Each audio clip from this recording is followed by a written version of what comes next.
Good evening, and welcome to another episode of the Mindset Master Podcast. I'm your host, Tony Reed, and I'm also the proprietor of the podcast. Now, in today's episode, I don't know what I'm going to talk about. Normally, when I do my videos, I usually have my talking points. Today, I didn't feel like preparing no talking points, and I just wanted to get on camera and just talk about my feelings, talk about like some stuff that you may be able to relate to and some stuff that you may be going through right now like I am. The reason why I'm a little bit sad today is because I had to put my cat down. I'm a little bit mad also about this situation is because, well, first, let me give you a little bit of back context. 11 years ago, me and my wife were out at Petco and we had ran across this beautiful gray cat. It was an adoption day and we wound up adopting this beautiful gray cat, and we didn't know what breed of cat she was. We just thought that she was just a gray cat. We didn't think anything about it. We just fell in love with her and her personality. So we got the cat home, and my wife wound up doing all of this like thorough research and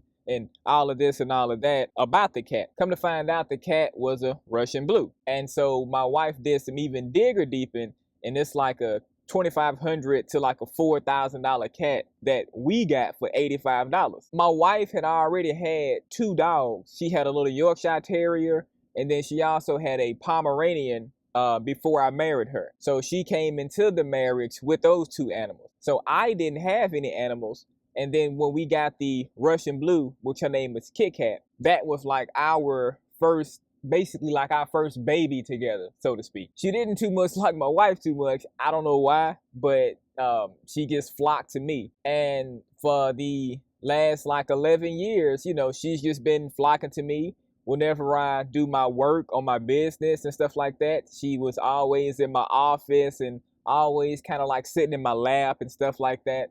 She's been with us from the Tennessee to California move, from California to Arizona, from Arizona to Florida, from Florida back out to the West Coast, from the West Coast back to the South. So she's done a whole bunch of traveling. I mean, she's done more traveling than any other little kitty cat that I ever knew. About 4 to 5 months ago, Cat started getting a little sick. It wasn't nothing, too bad. So we took her to the vet, and the vet had told us that she was a type 2 diabetic. Now, me being ignorant about animals and having the same issues that humans have, I found out that cats can have diabetes just like we can have diabetes.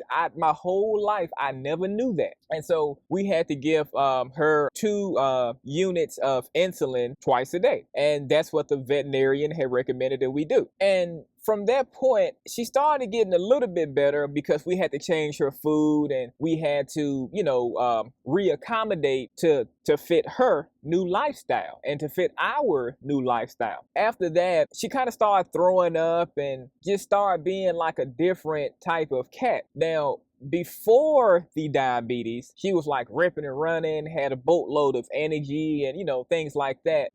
And then after the diabetes, kind of slowed down a little bit, didn't have as much energy. She still had a lot of energy, but not an abundance of energy like I had been used to for the last 11 years. A few people in my family had kind of heard through the grapevine that my cat was sick. I don't know how they found out. Honestly, I don't know. I don't know if my wife said something. I don't know. Some of our family members started kind of downing me and my wife, talking about like how we're stupid for giving a cat insulin, and I would go in and put the cat to sleep. It's just a cat. The cat shouldn't mean that much. Well, that's okay for people who may not be a cat lover to say, but for somebody who is a cat lover like me, I don't necessarily want to hear nothing negative like that. And the veterinarian gave her some pills, and the pills kind of made her worse a little bit. I'm not blaming the veterinarians. They're good people. I'm not blaming them, but it kind of seemed like it kind of messed her up a little bit more than I was anticipating it messing her up. What wound up happening after that, the vet had recommended that she be placed on chemo. And we was like, what? Placed on chemo? She doesn't have cancer. She just has diabetes. Well, the veterinarian came back and was saying that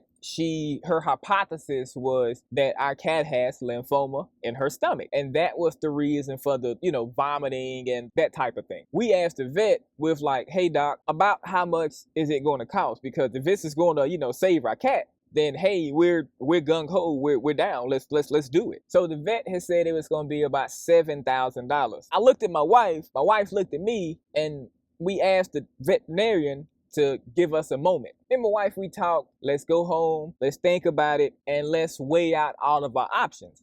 The vet came back into the office. We had asked the vet, we was like, hey doc, is it any chance that if we spend this money to put our cat through this chemotherapy, what are the odds that she's going to make it? The vet was like, Mr. Reed, well, honestly, it's not a good chance that she's going to make it. So basically, you will be giving us all this money for no reason. Me and my wife was like, well, doc, thank you so much for your time. We'll just kind of take her home. We'll let her play with her brother and sister, let her kind of play around and stuff like that while we kind of come up with a different plan. So my wife, she goes on the internet and she looks at all these forums and Reddit and all of this stuff like that. Her and my mother-in-law, they started making gourmet meals and stuff for our cat. Cat was eating better than I was eating at that moment. If you like this episode today thus far, please press that like and subscribe button for me. This is when things for me took a turn for the worse between me and some of our family members. So one family member had the audacity to tell me that I'm evil and that I'm a bad man. Now, the doctor never did give us a proper diagnosis on a piece of paper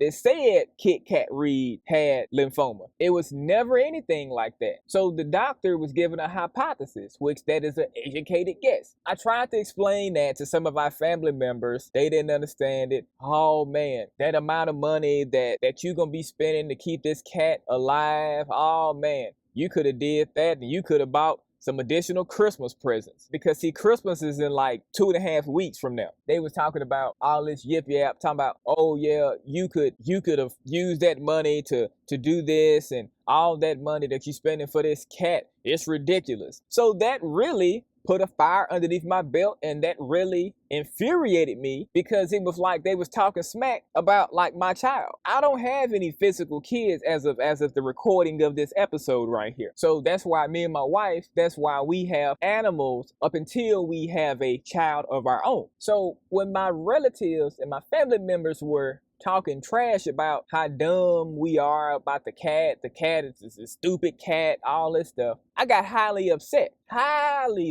Thank God that I'm not asking my family members, these good people, to fund any of my endeavors with my cat. And we spent countless dollars on treatments and medicines and pills and different beds and all this stuff to accommodate our daughter, which was okay, which is perfectly fine. If we wouldn't have used that money to accommodate our child, our cat, our daughter, we would have used that money to go do something silly more than likely. It probably wouldn't have been put to a good use. There's nobody that can tell me that the decisions that me and my wife made about our cat was evil. It was nothing at all evil about that. Now again, if the doctor would have said, Mr. Reed, yes, your cat has lymphoma, your cat has cancer, we never got that proper diagnosis. That word never has came back. Our cat just kept getting sicker and just kept getting sicker and kept getting sicker. Last night, me and my cat, we had like a beautiful moment. And our cat actually gave us permission to do what it is that we had, needed to do.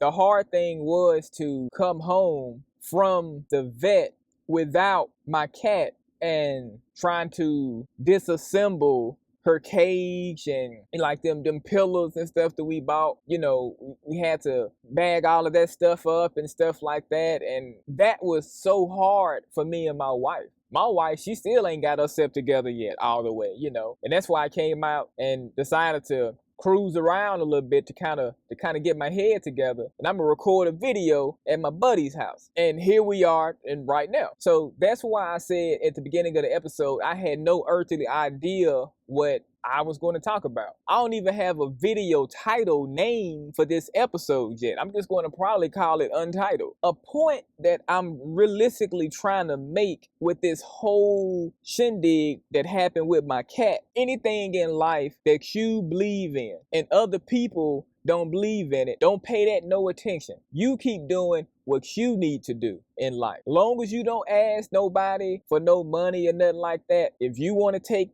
$25,000 and do something nice for your dog, or buy your dog a Mercedes Benz, or whatever you want to do, make sure you do that. Don't let nobody try to make you feel like you're evil or that you some kind of demon or something like that. I'm not the kind of person that's easily coerced into doing something because my mindset is really strong. Don't be worried about these like sapsuckers out here that ain't really got a whole lot going on. A lot of the people who were talking that smack to me and my wife about how wrong and how evil we are, so we didn't let her go as soon as she had diabetes. You just don't let stuff go as soon as it gets sick. If we did that, it wouldn't be a lot of people left on earth. Like you don't get rid of a car if the car has a flat tire. The car gets sick, you don't just get rid of the car. You keep the car, take them on down to the tire shop and get a rotation. That's how you work that out. If something is sick, if somebody is sick, take it to the doctor, go get the medicine. Sometimes people forget you gotta have like grace in life. You gotta have like kindness in life. You just can't be out here trying to like make people do what you want them to do and think it's all right. It don't work out like that. And that's what I'm trying to tell you on this episode. Don't be worried about what nobody is talking about. If somebody is talking that smack about what you need to do in your life, when they tell you something like that, let them show you their life. Let's see what they care about that you might think is irrelevant. They not gonna like that. People don't like to have the salt thrown back in their face. People like to be the one doing the body slamming, but nobody wants to be the one who gets body slammed. You have to be cautious of people who are trying to throw you off kilter. When people know that you are trying to do something positive and they may not necessarily be doing nothing positive in life, they see you and your life is smooth, it's tranquil, it's peaceful, it ain't all chaotic and got all this crazy stuff going on. Some people get mad about that. Some people get envious about that. Even your own relatives and your own family. See, that's why I always try to keep my plans under wraps. A lot of people in life, they'll try to go up there and they'll try to do things so you can always stay on the same level as them. Sometimes in life, you got to hit that button, pow, and that rocket ship take off. That's sometimes you have to do that. And sometimes you have to leave people behind. And that about wraps it up for today's episode. Until next time, I'll catch you later.